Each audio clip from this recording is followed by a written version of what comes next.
की हार्दिक शुभकामनाएं। सावन का महीना भगवान शिव की भक्ति का विशेष समय होता है।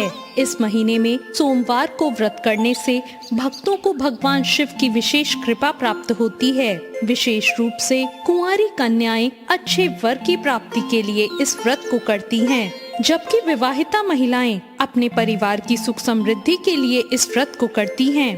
आइए आज सुनते हैं सावन सोमवार की व्रत कथा। पौराणिक कथाओं के अनुसार एक नगर था।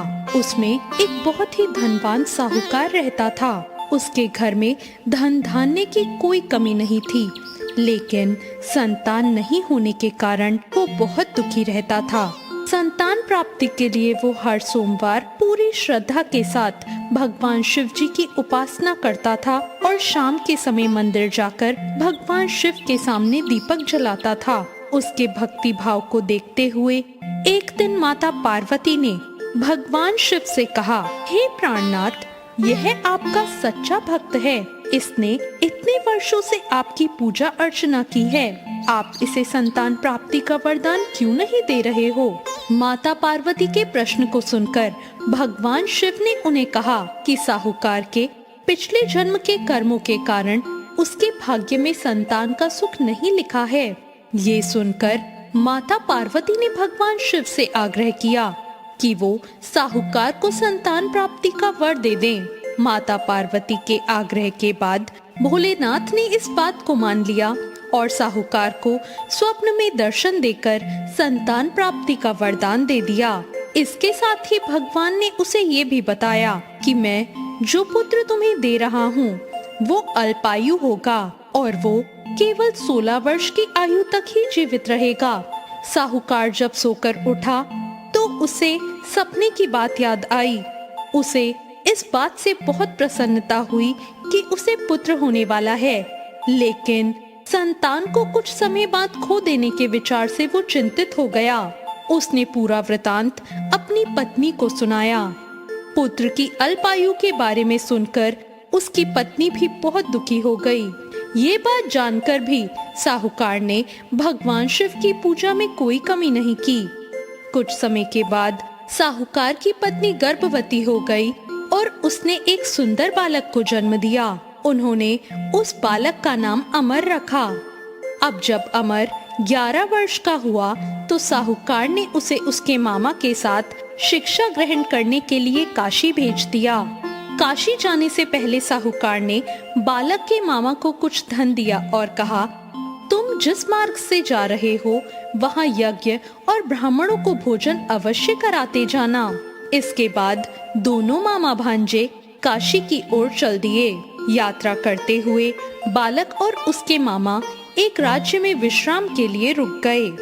वहाँ पर राजा की पुत्री का विवाह हो रहा था, लेकिन जिस राजकुमार से उसका विवाह हो रहा था वो एक आंख से काना था। ये बात किसी को पता नहीं थी। राजकुमार के पिता को इस बात की चिंता थी कि अगर राजकुमारी को ये पता चल गया कि राजकुमार एक आंख से काना है तो वो शादी से मना कर देगी। इसलिए जब उसने साहूकार के पुत्र को देखा तो राजकुमार के पिता ने उससे आग्रह किया कि वो राजकुमार की जगह मंडप में बैठ जाए और उसने साथ में ये भी कहा कि विवाह के बाद भी इस भेद को किसी को ना बताए। अमर ने उस राजा की बात मान ली और दूल्हे के स्थान पर जाकर मंडप में बैठ गया। इस प्रकार राजकुमारी और उस बालक का विवाह संपन्न हो गया। विवाह के बाद बालक अमर अपने मामा के साथ काशी के लिए प्रस्थान कर गया। काशी जाने से पहले उस बालक ने राजकुमारी को पत्र के माध्यम से ये सब सच बता दिया। साथ ही ये भी बताया कि जिस राजकुमार से उसकी विदाई हो रही है वो एक आंख से काना है। सब सच जानकर राजकुमारी ने राजकुमार के साथ जाने से मना कर दिया। वहीं दूसरी ओर वो मामा भांजे काशी पहुंच गए। वहां कुछ साल रहने के बाद जब वो बालक 16 वर्ष का हुआ तो मामा भांजे ने एक यज्ञ का आयोजन किया। यज्ञ के समापन के बाद उन्होंने ब्राह्मणों को भोजन भी कराया और दान दक्षिणा भी दी। इसके बाद बालक की तबीयत खराब होने लग गई। वो मूर्छित होकर जमीन पर गिर गया और उसकी मृत्यु हो गई। जब उस बालक के मामा ने बालक को इस अवस्था में पाया तो वो जोर जोर से विलाप करने लगे। उस समय भगवान शिव और माँ पार्वती उसी मार्ग से गुजर रहे थे। उन्होंने जब उस विलाप की आवाज सुनी तो माता पार्वती ने कहा, भगवान शिव, इस रोते हुए व्यक्ति के कष्टों को आप दूर करें। तब भगवान ने कहा, देवी, ये वही साहूकार का पुत्र है जिसको 16 वर्ष तक की आयु को जीवित रहने का मैंने वरदान दिया था। अब इसका समय पूरा हो गया है। तब माँ पार्वती ने कहा, हे प्राणनाथ, इस बालक का पिता पिछले 16 वर्षों से सोमवार का व्रत करते हुए आपके सामने दीपक जलाता है। कृपा करके आप इसके दुखों को दूर करें। माता पार्वती के वचन सुनकर भगवान शिव ने अमर को जीवन का वरदान दे दिया और इसके बाद वो बालक तुरंत जीवित हो उठा। ये देखकर उसके मामा को बहुत प्रसन्नता हुई। इसके बाद काशी से पढ़ाई पूरी करने के बाद वो दोनों वापस घर की ओर निकल पड़े। रास्ते में फिर से वही राजा का नगर पड़ा जहां अमर का विवाह उस राजकुमारी के साथ हुआ था।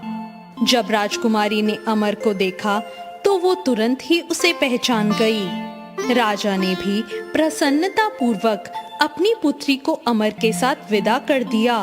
वहीं दूसरी ओर साहूकार और उसकी पत्नी ये सोचकर बहुत दुखी थे कि 16 वर्ष की आयु के बाद उनके पुत्र की मृत्यु हो जाएगी। लेकिन जब उन्होंने देखा कि उनका पुत्र अपनी वधू के साथ सुरक्षित घर लौट के आ रहा है तो उनके सारे कष्ट दूर हो गए और उन्होंने बहुत खुशी से उनका स्वागत किया। इस प्रकार भगवान शिव की निरंतर आराधना और सेवा करने से साहूकार को न केवल पुत्र की प्राप्ति हुई बल्कि उसके पुत्र को जीवन दान भी मिला।